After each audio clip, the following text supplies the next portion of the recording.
The sleek conference room on the 47th floor of the Manhattan skyscraper hummed with anticipation.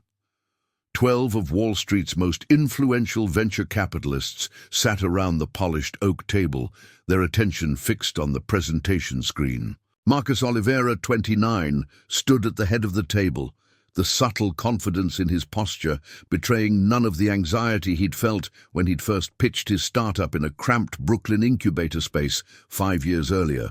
And that's how Predictech's algorithm anticipated the semiconductor shortage 3 months before it disrupted global manufacturing, Marcus concluded, using the laser pointer to highlight the final graph. Our clients saved a combined $2.4 billion by diversifying their supply chains based on our recommendations. Marcus paused, scanning the faces around the table. He'd learned to read investors during his rise from struggling coder to tech wunderkind. Today, he saw what he needed. Calculated. Greed mixed with genuine questions. He asked, sliding his hands into the pockets of his tailored Brioni suit. Another marker of his ascent, purchased after his first million. Samantha Chen, representing Alpine Ventures, leaned forward. Your growth projection for Asia-Pacific. Market seems aggressive. What makes you confident? The vibration of Marcus's phone interrupted her. He ignored it. The device buzzed again, then a third time in rapid succession. Whatever it was, Judith from reception knew better than to disturb him during the most important pitch meeting of the quarter. On the fourth vibration, something made Marcus glance discreetly at the screen. They're waiting in the lobby. Insistent. Said they're your parents? The message made his blood run cold. Marcus felt a sudden hollowness in his chest, as if someone had scooped out his insides. Parents. A word that had lost meaning for him 7 years, 2 months, and 16 days ago. Mr. Oliveira? Samantha prompted, her eyebrow raised in question. Marcus looked up, momentarily disoriented. The conference room seemed to swim before him as past and present collided. He cleared his throat. My apologies, Ms. Chen. Your question about APAC projections. He tapped his tablet, bringing up a regional breakdown. If you look at our penetration in Singapore and Vietnam already, the compound annual growth rate actually... His phone buzzed again. This time, not a text, but a photo. His father and mother standing awkwardly in the marble lobby of the Predictech headquarters building. His father's work-worn hands clutching what was unmistakably the latest issue of Forbes, the one with Marcus on the cover. Excuse me, Marcus said abruptly, placing his tablet on the table. I need 5 minutes. Dylan will walk you through the regional expansion data. He nodded to his CFO, who looked surprised but quickly stood to take over. In the privacy of the hallway, Marcus leaned against the wall, his breath coming in short bursts. 7 years of silence, 7 years of building a life designed to prove they were wrong to dismiss him, 7 years of pretending he didn't care about their absence while their abandonment fueled every late night, every risk, every victory. Now they were here, in his building, holding the magazine that had proclaimed him the supply chain savant changing global commerce. The elevator ride to the lobby felt eternal. Marcus stared at his reflection in the polished doors. The $300 haircut, the watch worth, more than his father's car, the posture of a man who belonged in boardrooms rather than the blue-collar world he'd escaped. He barely recognized himself sometimes. Would they? As the elevator opened, Marcus spotted them immediately. They looked out of place amid the modernist furniture and abstract art installations of the lobby. Richard Oliveira, once a towering presence, in Marcus's childhood memories, looked diminished somehow. His broad shoulders stooped, his thick black hair now peppered with grey. Martha Oliveira wore a dress Marcus suspected she considered her best, a floral print that had gone out of style a decade ago. The gold necklace around her neck was the same one she'd worn to church every Sunday of his childhood. For a moment, Marcus considered retreating back into the elevator. His investors were waiting. The APAC expansion wouldn't pitch itself, he had every reason to ignore these people who had deemed his greatest achievement, graduating summa cum laude from NYU despite working 3 jobs, unworthy of their presence. Instead, he found himself walking toward them, each step deliberate. His mother spotted him first. Her eyes widened, and she clutched his father's arm. Richard turned, and Marcus watched recognition and something like pride flicker across his weathered face.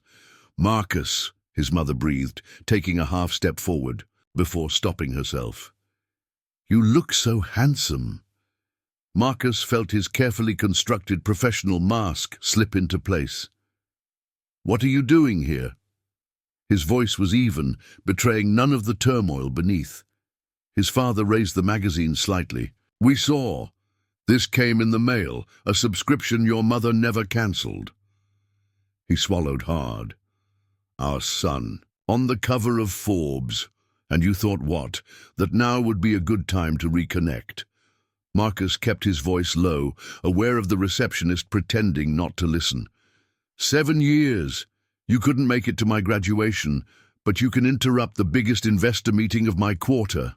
His mother's eyes welled with tears. "We made a terrible mistake, Marcus. If you'd let us explain now." Marcus laughed, the sound sharp enough to make both his parents flinch. "Now you want to explain? Not when I was sitting alone at my graduation ceremony, scanning the crowd every 30 seconds, hoping you'd show up late. Not when I called 14 times that night. Not during any holiday or birthday for 7 years. His father stepped forward, the familiar scent of motor oil still clinging to him, despite his clearly freshly laundered shirt. "Son, we know we don't deserve—" Marcus's phone vibrated again. The investors. Reality, snapping back into focus. "I have to go," he said, cutting off whatever plea his father was about to make. "I have 12 people waiting for me who actually showed up when they said they would." He turned to leave, then paused.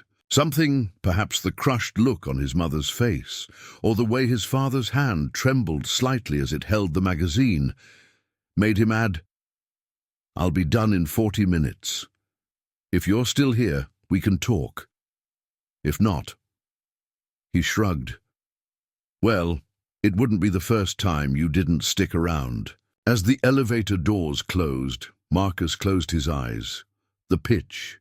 He needed to focus on the pitch. Not on the memory of staring at empty seats in the 3rd row of the NYU Tandon School of Engineering commencement ceremony.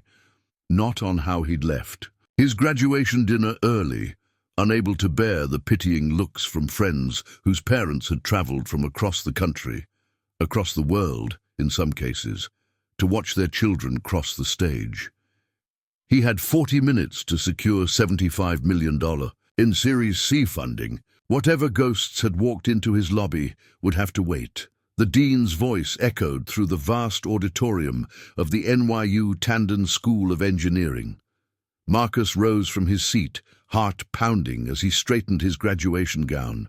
This was the moment he'd worked toward for 4 relentless years. Through double shifts at the 24-hour diner in Williamsburg, through tutoring freshman calculus students for $15 an hour, through the night security job at the self-storage facility. That allowed him to study between hourly checks. All of it had been for this moment. As he approached the stage, Marcus couldn't help scanning the audience one more time. 3rd row, seats 14 and 15. Still empty. The same emptiness that had greeted him when he'd checked 30 minutes ago during the commencement speech, and an hour before that when the ceremony began. He forced a smile as he crossed the stage, shook the dean's hand, and accepted his diploma holder. The actual diploma would come in the mail later. "Summa cum laude," the dean announced, and the audience applauded. Marcus nodded his thanks, trying to focus on this achievement rather than the absence that threatened to hollow it out from the inside. His roommate, Devon, clapped him on the shoulder as he returned to his seat. "Crushed it, man," he whispered. Marcus nodded, pulling out his phone to check for messages. Nothing. He'd texted his parents that morning. Ceremony at 11. Seats reserved. Third row, 14 and 15. Can't wait to see you. No response. He'd tried calling his father's cell phone, then his mother's. Both went straight to voicemail. He'd even called the landline at their modest house in New Jersey, where he'd grown up. No answer. As valedictorian, Marcus was scheduled to give a speech near the end of the ceremony. He'd practiced it for weeks, refining each word.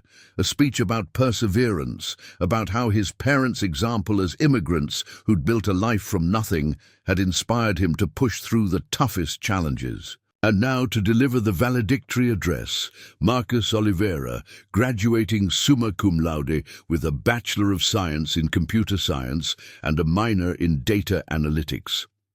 As Marcus walked back to the podium, he glanced again at those empty seats. The speech he'd prepared suddenly felt hollow.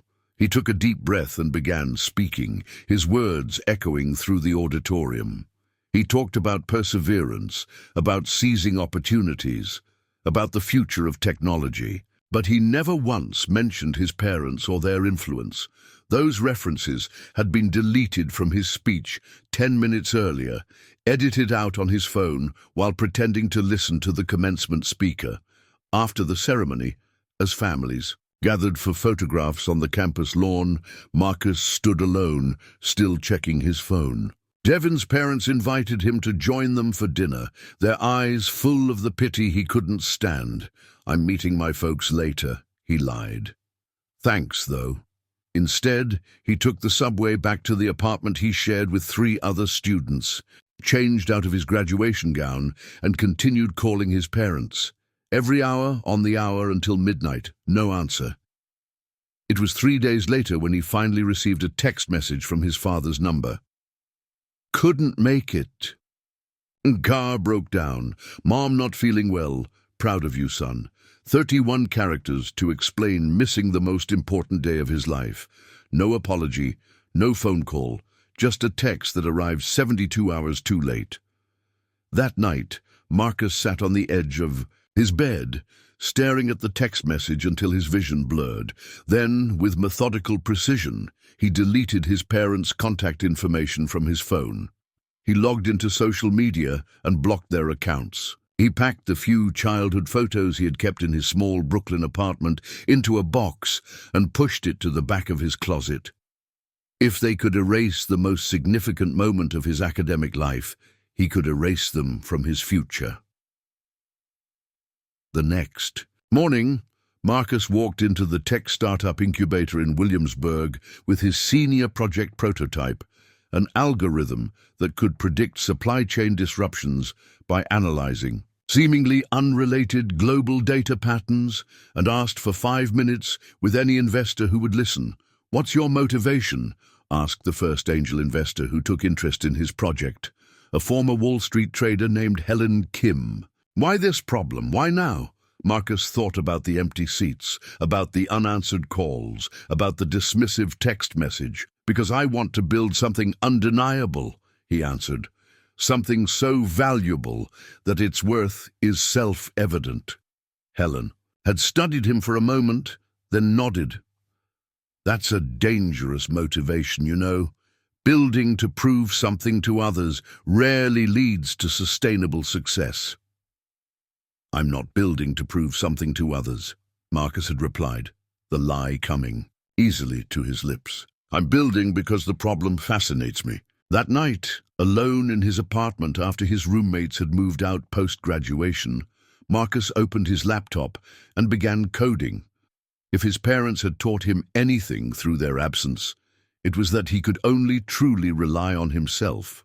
So, he would build something remarkable, not for them, but despite them.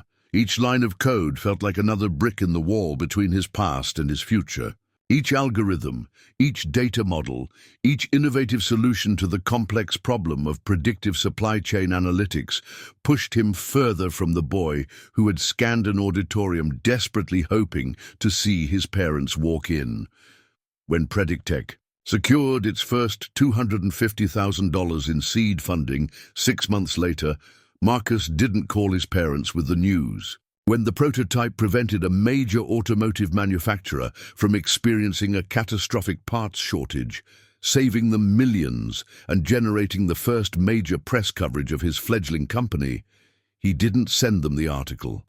And when he finally moved out of his cramped Brooklyn apartment into a sleek one-bedroom in Manhattan, paying a year's rent in advance with his first real paycheck, he didn't give them his new address. Marcus Oliveira was remaking himself, one achievement at a time, into someone who didn't need the validation of two people who couldn't even be bothered to show up when it mattered most. The rise of PredicTech from a speculative startup to an industry disruptor wasn't a straight trajectory. Marcus could pinpoint at least 3 moments when the company nearly collapsed under the weight of its own ambition. The first came 18 months after founding, when their initial algorithm failed to predict a major electronics component shortage, causing their biggest early client to publicly criticize the platform's reliability. Marcus had stayed in the office for 4 consecutive days, sleeping on the used couch he'd bought from a liquidating law firm, rewriting substantial portions of the code himself. "You can't keep doing this," Dylan Fraser, his CFO and one of his first hires, had warned. "You'll burn out before we hit our Series A." Marcus had looked up from his laptop, eyes bloodshot from lack of sleep. "If I don't do this, there won't be a Series A." The second near-death experience came when their chief data scientist left suddenly to join a competitor, taking 3 junior engineers with him. The tech press had a field day, speculating that PredicTech was imploding just as they were gaining traction. The third came during the pandemic, when global supply chains experienced unprecedented disruption that no algorithm, not even Marcus's increasingly sophisticated one, could have predicted. For 6 weeks, it seemed like everything Marcus had built might crumble. But each crisis revealed something about Marcus that his investors came to value even more than his technical brilliance, a pathological refusal to fail. Where others saw insurmountable obstacles, Marcus saw data points to be analyzed and overcome. His persistence wasn't just admirable, it was almost alarming. "Do you ever take a day off?" asked Jessica Chen, a promising engineer he'd recruited from MIT, after finding Marcus in the office at 7 a.m. on a Sunday, still wearing the same clothes from Saturday morning. "Why would I?" he'd responded without looking up from his monitor. What Marcus never admitted, not to Jessica, not to Dylan, not to any of the 142 employees who eventually joined PredicTech, was that work wasn't just his passion, it was his refuge. In the complex problems of predictive analytics, in the elegant solutions of well-crafted algorithms, he found a clarity that human relationships never provided. Code didn't abandon you. Data didn't promise to show up and then leave you scanning an empty auditorium. As PredicTech grew, so did Marcus's reputation in the tech industry. Businessweek dubbed him the Oracle of Supply Chains. TechCrunch profiled his unconventional approach to data modeling. When PredicTech's Series B funding round closed at $42 million, his personal net worth on paper exceeded $100 million. Success brought validation from every direction, except the one he told himself he no longer needed. Each achievement, each milestone, each public recognition was meticulously documented on PredicTech's website and Marcus's carefully curated social media profiles. Not because he was vain, but because part of him still hoped they were watching. That maybe his father would see what his son had built from nothing. That perhaps his mother would recognize that the boy she'd failed to support had become a man whose support was now courted by Fortune 500 CEOs. The irony wasn't lost on Marcus. His entire empire was built on the foundation of predicting disruptions before they happened, yet he'd never seen the most significant disruption in his own life coming. He'd never predicted that the parents who had worked multiple jobs to put food on the table, who had emphasized the importance of education at every opportunity, who had drilled into him the value of family above all else, would simply not show up on the day that represented the culmination of those values.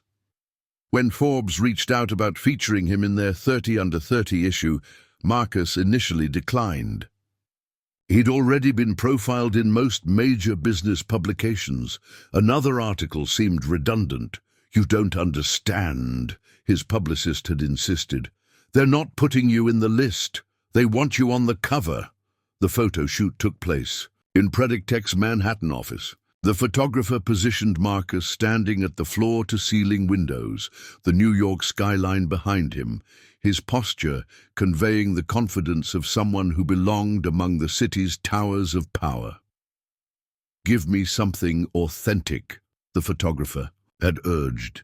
"Something that shows the real Marcus Oliveira." Marcus had almost laughed. The real Marcus Oliveira was a construct, built piece by piece to cover the wound of that empty auditorium seat. The real Marcus Oliveira was still waiting for a phone call that never came. Instead, he gave the camera his most practiced smile, the one that conveyed success without revealing anything about what that success had cost him. When the magazine hit newsstands, Marcus bought a copy but didn't open it. He placed it in his desk drawer at home, another artifact of achievement that somehow felt hollow without the one validation he had stopped admitting, even to himself, that he still craved.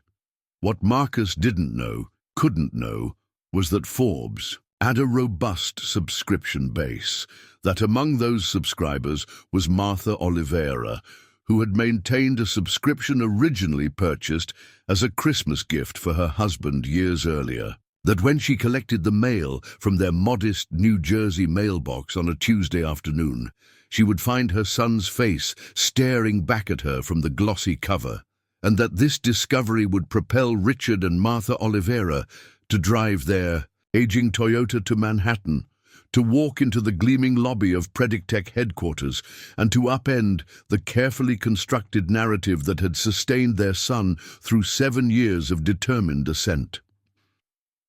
The pitch meeting concluded exactly 38 minutes after Marcus had left his parents in the lobby. Alpine Ventures and 2 other firms had committed to the full $75 million Series C round. The term sheet would be drafted by the end of the week. By any objective measure, it was a resounding success. Yet, as the investors filed out of the conference room, shaking his hand and offering congratulations, Marcus felt strangely disconnected from the moment. His thoughts kept returning to the lobby, to the uncertainty of whether his parents would still be waiting. "You okay?" Dylan asked, as they gathered the presentation materials. "You seemed distracted after the break." Marcus nodded. "Just tired. Been a long quarter." "Well, you closed the round. Take a day off for once." Dylan clapped him on the shoulder. "The world's supply chains will survive without you monitoring them for 24 hours. Marcus managed a smile. "I'll consider it." Instead of returning to his office, he walked directly to the elevator. As the doors closed, leaving him alone with his reflection, Marcus felt a flicker of something unfamiliar. Was it hope? Dread? Some complex emotion that existed in the space between the two? The lobby came into view as the elevator doors slid open. For a moment, Marcus thought they had left. The modern seating area where he'd last seen them standing was empty. A strange mix of relief and disappointment washed over him. Then he spotted them, sitting awkwardly in the furthest corner, his mother's hands clasped tightly in her lap, his father staring at the floor. They hadn't left. For once, they had stayed. Marcus approached slowly, his footsteps echoing on the polished concrete floor. His mother looked up first, her eyes widening slightly as if surprised to see him return. His father straightened, squaring his shoulders in a gesture Marcus recognized from childhood, the way Richard Oliveira prepared himself for difficult conversations. "You're still here," Marcus observed, keeping his voice neutral. "We said we would be," his father replied, a hint of defensiveness in his tone. Marcus glanced at his watch. "I have another meeting in 30 minutes. It was a lie, but it established a boundary, a time limit. Whatever this conversation was going to be, he needed it contained. "Is there somewhere we could talk?" his mother asked, her voice smaller than he remembered. "Privately?" Marcus considered taking them to his office, then decided against it. That space was his sanctuary, meticulously designed to project the image of success he had crafted. He wasn't ready to invite them into that part of his life. "There's a coffee shop around the corner," he said instead. The walk to the cafe was silent and uncomfortable. Marcus walked slightly ahead, hearing his parents' footsteps behind him, the familiar rhythm of his father's heavy tread and his mother's quicker, lighter steps, creating a dissonant echo with his memories. The coffee shop was relatively empty at this hour. Marcus selected a table in the back corner, away from the few other patrons. A barista approached and they ordered an Americano for Marcus, a simple coffee for his father, a tea for his mother. The same beverages they would have ordered 7 years ago, Marcus noted. Some things hadn't changed. As the barista walked away, silence settled over the table. Marcus waited, unwilling to be the first to speak. He had waited 7 years. They could navigate the opening of this conversation. His father cleared his throat. "You've done well for yourself. The magazine, the building, it's impressive." "Thanks," Marcus replied flatly. "We always knew you were smart," his mother added, her voice tinged with something that might have been pride or regret. "Even as a little boy, you were always figuring things out, taking apart the toaster to see how it worked." Marcus remained silent. He hadn't come here for a nostalgic trip down memory lane. His father seemed to sense his impatience. "You want to know why we weren't at your graduation?" It wasn't a question, but Marcus answered anyway. "Among other things." Richard Oliveira reached into his pocket and pulled out a worn leather wallet. From it he extracted a folded piece of paper that had clearly been handled many times. He placed it on the table between them. "What's this?" Marcus asked, not reaching.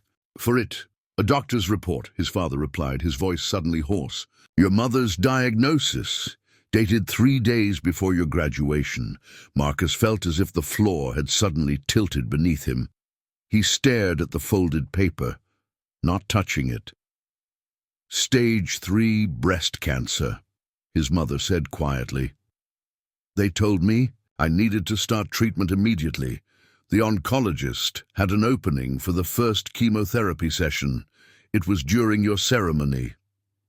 Marcus finally reached for the paper, unfolding it with fingers that weren't entirely steady. The medical letterhead, the clinical language, the date, May 14th, 7 years earlier, all stared back at him. 3 days before his graduation. "Why didn't you tell me?" he asked, his voice barely audible. His parents exchanged a glance, a silent communication of the type only possible after decades together. "We didn't want to burden you," his mother explained.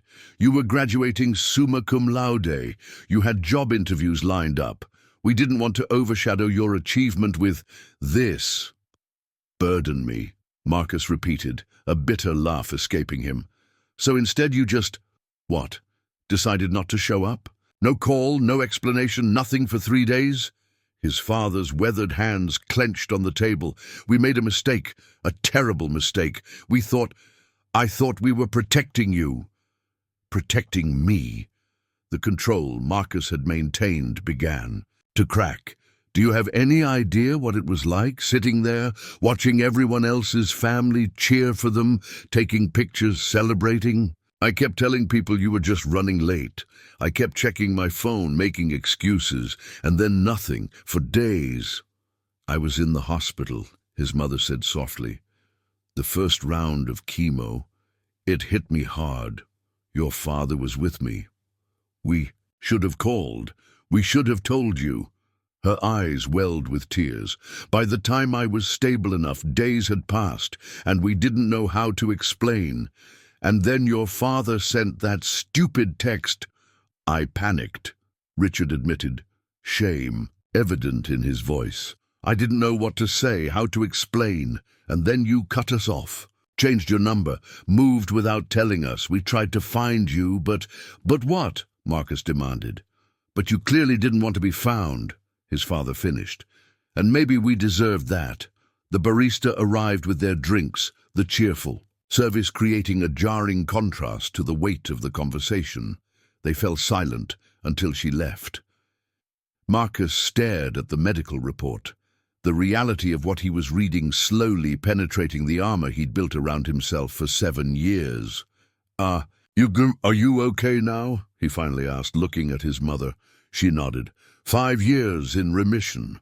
The doctors are optimistic. 5 years in remission, which meant 2 years of treatment, 2 years of uncertainty, of fear, of the distinct possibility that she might not survive. 2 years during which Marcus had been building his company, securing funding, making headlines. 2 years during which he had not known that his mother was fighting for her life. I don't understand, Marcus said, struggling to reconcile this new information with the narrative he had constructed. Why come now? After all this time? Because I'm on the cover of Forbes? His mother reached across the table, hesitating before placing her hand over his. Marcus didn't pull away, though the contact felt alien after so many years. We've been following your career all along, she said. Every article, every mention in the business news. Your father set up Google alerts for your name. Richard nodded. We saw everything. Your first round of funding, the profiles in the tech magazines. We are so proud of you, Marcus. But we didn't know how to reach out, his mother continued. We'd hurt you so badly. And the more successful you became, the bigger the gap seemed. What would we even say after so much time had passed? So what changed? Marcus asked. The magazine. His father hesitated, then admitted, partly. Seeing you on the cover. It was like a sign. But also, your mother's last checkup was all clear. 5 years cancer-free is a milestone. We started talking about regrets, about what we would change if we could go back. And your name kept coming up. We made a terrible mistake, his mother said, tears now flowing freely. The worst mistake of our lives. Not being at your graduation, not telling you why, letting so much time pass. We don't expect forgiveness. Marcus, we just wanted you to know the truth. To know that it wasn't because we didn't care. It was because we cared too much in the wrong way. Marcus sat back in his chair, the foundation of his carefully constructed narrative crumbling beneath him. For 7 years, he had built his identity around the abandonment, around proving his worth to parents who had deemed him unimportant. He had interpreted their absence as a deliberate choice, a statement about his value to them. But what if it hadn't been about him at all? What if it had been about a terrified couple facing a life-threatening diagnosis, making a misguided decision about how to protect their only son? I built all of this, Marcus said slowly, thinking you didn't care, that I needed to prove something. He gave a hollow laugh. My first investor told me that was a dangerous motivation, building something, to prove your worth to others. You didn't need to prove anything to us, his father said quietly. You never did. Marcus looked at his parents, really looked at them, for the first time in 7 years. His father's hands, calloused from decades of mechanical work, now trembling, slightly as they held his coffee cup. His mother, thinner than he remembered, the cancer ordeal etched in the new lines around her eyes, but still with the gentle strength he'd taken for granted throughout his childhood. They were just people, flawed, frightened people who had made a devastating mistake born of misguided love. And what was he? A success by every external measure, yet hollow inside, driven by a wound that might have been based on a fundamental misunderstanding. I don't know where we go from here, Marcus admitted. I've spent 7 years being angry at you, building a life around that anger. I don't know how to just let that go. We don't expect you to, his mother said. We don't expect anything, Marcus. We just wanted you to know the truth. What you do with it is up to you. Marcus's phone vibrated in his pocket, likely an email about the funding round they'd just closed. The real world, his world, intruding on this surreal reunion. "I need to get back," he said, standing up. His parents nodded, resignation in their expressions. They had said what they came to say. The ball was in his court now. Marcus hesitated, then pulled out his wallet. He retrieved a business card and placed it on the table. "My number," he said simply. "If you want to, I don't know, talk again." His mother's face lit up with surprise and cautious hope. His father nodded solemnly, picking up the card as if it were made of fragile glass.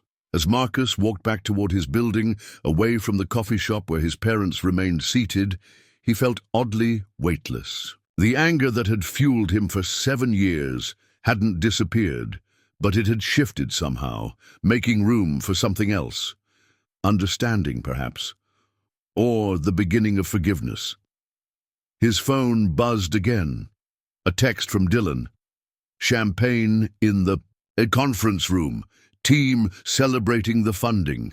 Marcus paused on the sidewalk, Manhattan swirling around him. Behind him, the parents he had built an empire to prove wrong. Ahead, the empire itself, filled with people celebrating a victory that suddenly felt different in context. He texted back, "Start without me," taking the afternoon off. Then he turned around and walked back toward the coffee shop, toward the difficult, messy, human conversation that awaited him there. Toward a reckoning not just with his parents, but with the narrative he had constructed about himself and his motivations. The real success story, Marcus was beginning to understand, might not be on the cover of Forbes at all. It might be in the courage to revise the stories we tell ourselves about who we are and why we do what we do. It might be in the willingness to let new information change us, even when that change threatens the very foundation of the identity we've built.